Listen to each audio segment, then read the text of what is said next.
Episode 8 के starting में हमें दिखाया जाता है कि क्लासरूम में यूनियम सभी स्टूडेंट्स को चिल्ला चिल्ला कर अक्टूबर के पॉप ग्रुप को सपोर्ट करने के लिए बोलती है और सभी उसकी बात मान भी रहे थे। उस के पॉप ग्रुप की एक मेंबर को फैंटम ब्लैक यानी होंगजो ने रिसेंटली एक्सपोज किया था। उस क्लासरूम में बस होंगजो ही ब्लैक बॉयज की फैन थी। गोयन कहता है कि ये कितनी अजीब बात है कि इस क्लासरूम में सिर्फ होंगजो ही ब्लैक बॉयज की फैन है।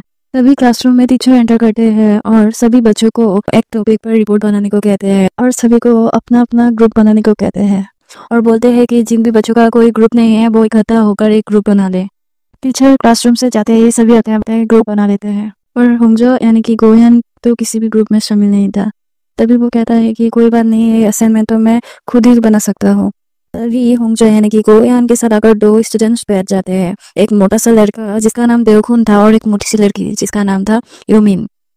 यूमिन एक्साइटमेंट के साथ कहती है कि ये तो पहली बार है कि मैं किसी ग्रुप में हूँ। तभी यूनियम वहाँ पे आ जाती है और वो बोलती है कि लगता है सभी लूजर्स एक ही टीम में हैं। वो देवखुन के बारे में बोलती है कि एक मोटा पार्वत जिसे कॉस्प्ले करना पसंद है और यूमिन के बारे में बोलती है एक मोटी लड़की जो अपना लंच बाथरूम में करती है और होंगजो को एक पागल जिद्दी लड़की बोलती है। मैं तो इनके बारे में बात भी नहीं करना चाहती। ये बोलकर यूनियम होंगजो यानी कि गोयन के ग्रुप के बारे में तो बहुत कुछ अनाप शनाप बोलने लगते हैं और वो बोलने लगती है कि इनकी असाइनमेंट तो बहुत ही खराब होने वाली है। तभी गोयन सोचता है बस बहुत हो चुका और वो शो ऑफ करते हुए टीचर का दिया हुआ टॉपिक के बारे में एक बढ़िया पॉइंट बताता है, जिसे सुनकर देवखुन और यूमिन तो बहुत ज्यादा खुश हो रही थी पर यूनियम और उसके ग्रुप के मेंबर तो शॉक हो जाते हैं। होंगजो यानी कि गोयन यूनियम से कहता है कि क्यों ना तुम हमारी असाइनमेंट का फिक्र ना करके अपनी खुद की असाइनमेंट का फिक्र करो, क्योंकि जो लोग दूसरों को लूजर समझते हैं असल में वो लोग ही रियल लूजर होते हैं।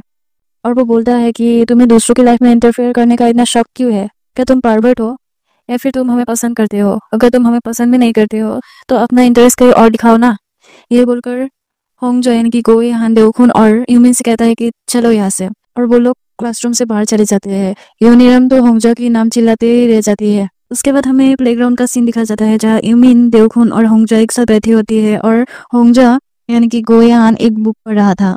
तभी यूमिन कहती है कि तो चलो ना हम तीनों एक साथ इंस्टाग्राम में डालने के लिए एक रील बनाते हैं। तभी देवखुन बोलता है तो चलो मेरे बनाया हुआ ब्रेक ट्राई करते हैं जो मैंने वर्कशॉप के टाइम बनाया था। यूमिन और देवखुन तो गाने में डांस कर रहे थे पर होंगजो यानी कि गोयन उन दोनों को ही खड़े खड़े देख रहा था।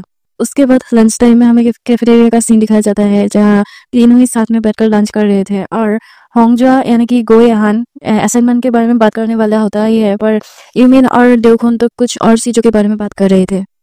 गोयन को तो बहुत ज्यादा गुस्सा आ रहा था। उसके बाद हमें फिर से क्लासरूम का सीन दिखाया जाता है जहाँ गोयन असाइनमेंट की टॉपिक के बारे में डिस्कस करने के लिए पूरा कोशिश कर रहा था पर देवखुन और यूमिन तो क्लासरूम में सो रहा था। गोयन को तो बहुत ज्यादा गुस्सा आ रहा था। वो दोनों का ही शर्ट का कॉलर पकड़ लेता है और उठने के लिए बोलता है पर वो दोनों तो उठने का नाम ही नहीं ले रहे थे। उसके बाद हमें स्कूल का छुट्टी होने के बाद का सीन दिखाया जाता है जहाँ पे शाम हो चुकी थी, जहाँ देवखुन यूमिन और होंगजो यानी कि गोयन स्कूल के पास की ही फूड स्टॉल पर टॉप बुक के खाने चले जाते हैं। यूमिन कहती है कि दोस्तों के साथ कितना मजा आता है ना, ये मेरी पहली टाइम है कि मेरे दोस्त बने हैं। देवखुन भी उसकी बातों में हामी भरता है।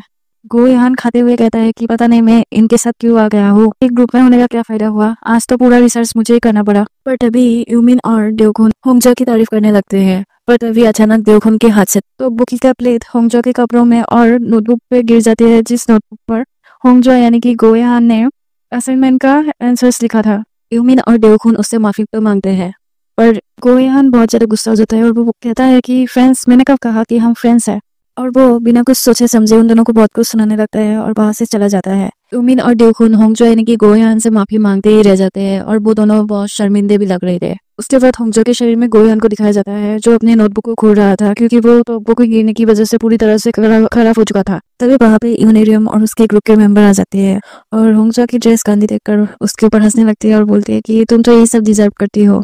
गोयन कहता है कि दफा हो यहाँ से, मैं लड़ाई करने की मूड में नहीं हूँ। यूनियम होंगजो यानी कि गोयन के हाथ से वो नोटबुक छीन लेती है जिस नोटबुक पर तो बुक ही गिरी थी और उस नोटबुक को अपने दोस्तों को दिखाकर बोलते हैं कि गाइस देखो तो इस नोटबुक ये तो होंगजो की तरह ही गंदी है, और वो लोग हंसने लगते हैं। तभी गोयन कहता है कि मैं सच बोल रहा हूँ, मैं लड़ाई करने की मूड में नहीं हूँ, तो जाओ यहाँ से तुम लोग। यूनियम अपनी उंगलियां छत करते हुए कहती है कि मैं पहले से ही तुम्हारे ऊपर गोयन की वजह से गुस्सा हूँ, तुम मुझे और भी ज्यादा इरिटेट कर रहे हो। तभी गोयन यानी कि होंगजो के शरीर में रहने वाला गोयन सोचता है कि आखिर इसमें मेरा क्या लेना देना है, ये आखिर किस बारे में बात कर रही है। तभी गोयन एक स्माइल करते हुए कहता है कि शायद मुझे पता है, और उसे उस सीन का याद आता है जहाँ यूनियम क्लासरूम में सभी स्टूडेंट्स को अक्टूबर के पॉप ग्रुप को सपोर्ट करने के लिए चिल्ला चिल्ला कर बोल रही थी और सभी उसका बात मान रहे थे क्योंकि वो अक्टूबर के पॉप ग्रुप की फैन थी और अगर कोई भी उसके अगेंस्ट जाती थी तो वो उसे बुली करती थी। गोयहान यूनिरम के पास जाकर कहता है कि तुम उदास लग रही हो, ये अक्टूबर के पॉप ग्रुप के लिए है ना, और शायद इसी वजह से तुम कुछ दिनों से अच्छी हालत में नहीं थे क्योंकि अक्टूबर के पॉप ग्रुप के एक मेंबर रीम एक्सपोज हो चुका है। और वो यूनिरम के कान में मुस्कुराते हुए कहता है कि जाओ जाके नरक में मरो। उसके बाद हमें कुछ साल पहले का सीन दिखाया जाता है जहाँ यूनिरम गुस्से से पागल हो रही थी क्योंकि अक्टूबर के पॉप ग्रुप की एक मेंबर जून जो बड़े बड़े ब्रांड्स और कॉस्मेटिक्स को प्रमोट करता था उसकी जगह गोयहान को ले लिया था। और वही पे वो देखती है कि होंगजा जो गोयहान की फैन होती है वो उसे देखकर खुश हो रही थी और वो गोयहान को फोटो को देखते हुए कहते हैं कि आखिर हमारा गोयहान क्या खाता है कि वो इतना ज्यादा हैंडसम है। तभी यूनिरियम होंगजा के हाथ से गोयहान की फोटो छीन लेती है और उसे फाड़ देती है और होंगजा को एक पंच मारते हुए सभी को चिल्लाकर कहते हैं कि अगर तुम लोग भी इसकी तरह बुली नहीं होना चाहते तो क्लासरूम से बाहर जाओ। सभी स्टूडेंट्स क्लासरूम से बाहर जाते ही यूनिरियम होंगजा से कहती है कि तुम मेरे सामने ये कभी मत कहना कि तुम ब्लैक बॉयज या गोयहान की फैन हो, वरना मैं तुम्हारी स्कूल लाइफ नरक बना दूंगी। उसके बाद सीन प्रेजेंट सीन में शिफ्ट होता है जहाँ यूनिरियम होंगजा यानी कि गोयहान की शर्ट की कॉलर पकड़ते हुए कहती है कि होंगजा मैंने तुम्हें पहले भी वार्न किया था कि मेरे सामने कभी मत कहना कि तुम गोयहान की फैन हो, वरना मैं तुम्हें मार डालूंगी।